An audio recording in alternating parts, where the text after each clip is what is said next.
রূপেই নিজের জন্মদিন উদযাপন করেন তিনি। বয়স 40 ছুঁতে চললেও এখনও শ্রাবন্তী যেন বিশ্বের তরুণী।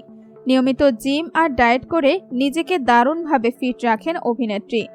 জন্মদিনেও ধরা দিলেন আকর্ষণীয় রূপেই। সোনালি রঙের এক পোশাকের সাথে গলায় নেকলেস ও গাঢ় মেকআপে মোহনীয় লাগছিল শ্রাবন্তীকে।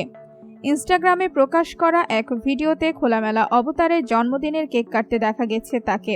সেই ছবি ও ভিডিও সামাজিক যোগাযোগ মাধ্যমে ছড়িয়ে পড়তে ভক্ত অনুরাগীদের বিভিন্ন মন্তব্য ভেসে বেড়াচ্ছে।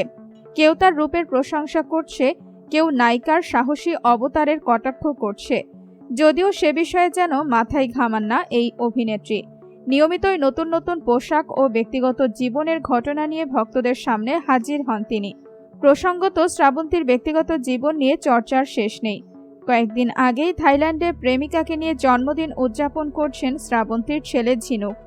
সে সময়ও সংবাদের শিরোনামে উঠে এসেছে অভিনেত্রীর নাম।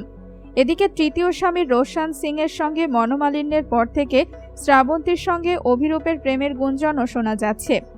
যদিও এই নায়িকা এ বিষয়ে কখনো স্পষ্ট করে কিছুই বলতে চাননি। আপাতত শুটিং নিয়ে ব্যস্ত অভিনেত্রী।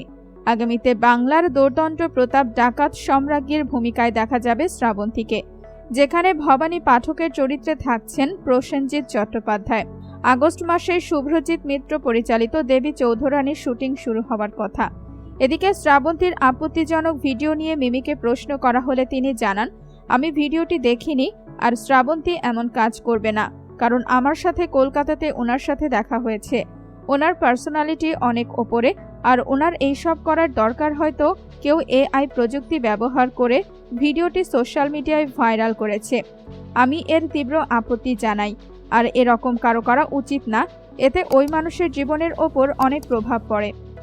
সম্মানিত দর্শক, শ্রাবন্তীকে নিয়ে আপনাদের কি মতামত কমেন্ট করুন।